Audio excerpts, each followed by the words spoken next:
கல்யாணத்துக்கு முன்னாடி எங்கள் அம்மா கிச்சனை நீட் பண்ணி ஈவினிங் காஃபி போட்டு ஸ்நாக்ஸ் கொடுத்து எல்லாம் ரெடியாக எனக்கு வந்து கொடுத்தாலும் அதை சாப்பிட்றதுக்கு முடப்பட்டுக்கிட்டு டிவி பார்த்துக்கிட்டே உட்காந்துருப்பேன். சாப்பிட்ணுமா அப்படின்னு சாப்பிட்ற சோம்பேறித்தனப்பட்டுக்கிட்டு.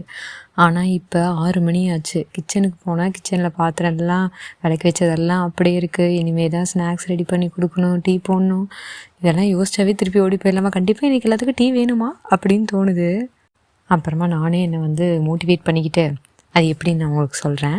இப்போ ஃபஸ்ட்டு நான் வந்து இன்றைக்கி ஈவினிங் முருங்கை சூப் போடலான்ட்டு டெய்லி மறந்துட்டு டீ போட்டுருவேன். இன்றைக்கி முருங்கை சூப் போடுறது எப்படின்னு நான் உங்கள் கூட ஷேர் பண்ணிக்கிறேன். முருங்கை கீரை வந்து நம்ம பொரியலுக்கு எடுக்கிற மாதிரி வெறும் இலை மட்டும் எடுக்காமல் அந்த குட்டி குட்டி தண்டோடு எடுத்துக்கிட்டோன்னா அதோட ஃபுல் ஹெல்த் பெனிஃபிட்ஸ் நமக்கு கிடைக்கும்.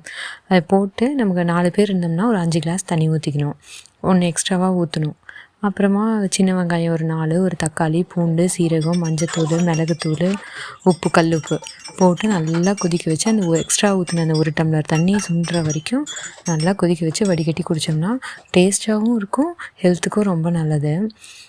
எப்பயுமே எனக்கு இந்த மாதிரி பிடிக்கவே இல்லை வேலை செய்கிறதுக்கே அப்படின்னு இருக்கும்போது நான் கண்டிப்பாக மியூசிக் போட்டு விட்ருவேன்.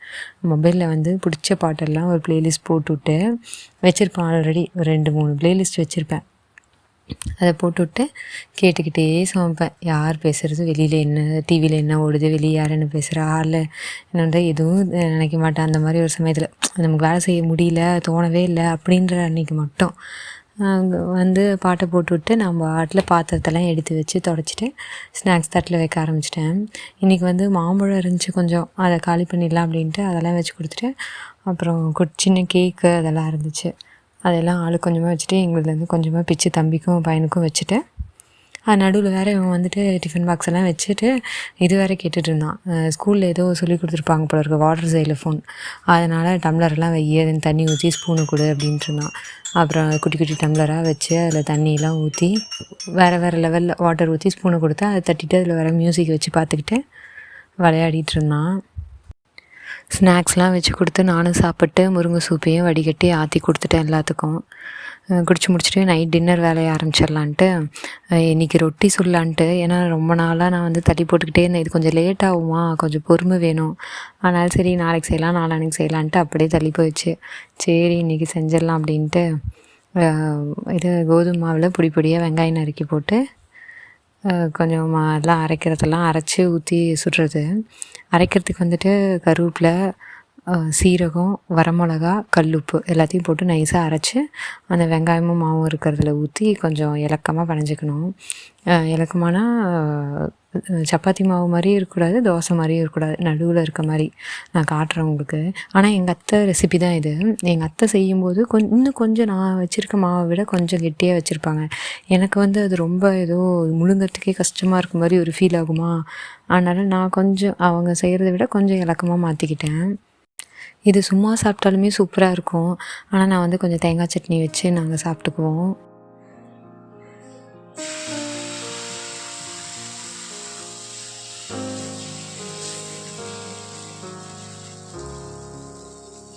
கல்லை வந்து ரொம்ப ஹையில் வச்சிடக்கூடாது, மீடியமுக்கும் கொஞ்சம் கீழே வச்சு நல்லா மாவு ஒரு கை நிறைய மாவு அள்ளி போட்டு லைட்டாக அப்படியே தட்டிகிட்டே வரணும். கொஞ்சம் எக்ஸஸ் மாவு இருந்தால் அதை எடுத்துடலாம். ஏன்னா ஓரத்தில் மட்டும் நிறைய மாவு சேர்ந்துருச்சுன்னா அந்த மட்டும் வேகாத மாதிரி ஒரு ஃபீல் இருக்கும். அதனால் எக்ஸஸாக இருந்துச்சுன்னா அதை அப்படியே வலித்து எடுத்து திரும்ப இதுக்குள்ளேயே போட்டுக்குவேன், குண்டாக்குள்ளேயே. ஃபஸ்ட்டு நான் செய்ய ஆரம்பித்த புதுசில் ஐயோ கையை சுட்டுக்குவோமோ அப்படின்ற பயம் இருந்துச்சு. ஆனால் சுடலாம் இல்லை, அது நம்ம மாவு மேலே தானே வச்சு தேய்க்கிறோம் கையை, அதனால் அந்தளவுக்கு கல்லுலலாம் விரல் பட்டுறாது. லைட்டாக அப்படியே கொஞ்சம் கேர்ஃபுல்லாக பண்ணிவிட்டு எல்லா பக்கமும் அதை பரவலாக வச்சு விட்டு எக்ஸஸ் எடுத்து போட்டோம்னா கொஞ்சம் எண்ணெய் மட்டும் விட்டுக்கணும். பக்கத்துலேயே கை நனைக்கிறதுக்கு ஒரு குண்டானில் நல்ல தண்ணி வச்சுக்குவேன், நம்ம குடிக்கிற தண்ணி. இது அடையை தட்டிட்டு அதில் லைட்டாக கை கழுவிக்குவேன். அப்போ தான் ஒவ்வொரு வாட்டியும் டேப்பில் கை கழுவிட்டு வர்றதுக்கு இது கொஞ்சம் ஈஸியாக இருக்கும். இது வந்து கொஞ்சம் செவக்க விட்டு எடுத்தால் இன்னும் நல்லாயிருக்கும். ஃபஸ்ட்டு அடை எப்போயுமே நாங்கள் வந்துட்டு டேஸ்ட் பார்க்குறதுக்கு உப்பு கரெக்டாக இருக்கா அப்படின்னு பார்க்குறதுக்கு எடுத்துக்கிறது. அதனால் தட்டில் வச்சு ஆளுக்கு கொஞ்சமாக பிச்சு கொடுத்துட்டா எல்லாம் உப்பு கரெக்டாக இருக்குது அப்படின்னு சொல்லிட்டாங்கன்னா ஓகே, இல்லாட்டி லைட்டாக மட்டும் உப்பு கலந்துக்குவேன். இந்த மாதிரி ரொட்டி சுடுற அன்றைக்கி என்ன பெனிஃபிட்னால் இது ரெடி ஆகிறதுக்கு லேட் ஆகுமா, அதுக்குள்ளே நான் காலையிலத்துக்கான காய் அரிஞ்சு வச்சுக்குவேன். சைட் பை சைட் வேலை முடிகிற மாதிரி இருக்கும். இல்லாட்டி பாத்திரம் விளக்குறது அந்த மாதிரி மாற்றி செஞ்சுக்குவேன். இப்போ நம்ம தோசை சுட்டோம்னா பக்கத்துலேயே தான் நிற்கணும். தோசை இல்லாட்டி கருகி போயிடும். அதனால் இட்லினா கூட ஓகே, இட்லி ஊற்றி வச்சுட்டு நம்ம மற்ற வேலையை பார்த்துக்கலாம்.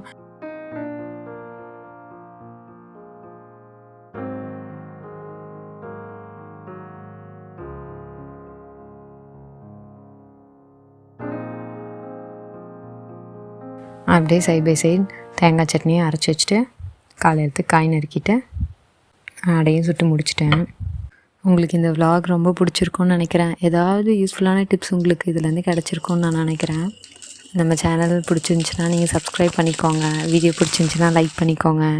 உங்களுக்கு எந்த மாதிரி வீடியோஸ் வேணும் அப்படின்னு சஜஷன் இருந்துச்சுன்னா கீழே கமெண்ட்ஸில் சொல்லுங்கள். தேங்க்ஸ் ஃபார் வாட்சிங். சப்ஸ்கிரைப் பண்ணியிருக்க கொஞ்சம் பேர்த்துக்கு ரொம்ப ரொம்ப நன்றி. இன்னும் இன்ட்ரெஸ்டான கண்டென்ட்ஸ் நான் போடுறதுக்கு ட்ரை பண்ணுறேன். Thank you so much. Bye all.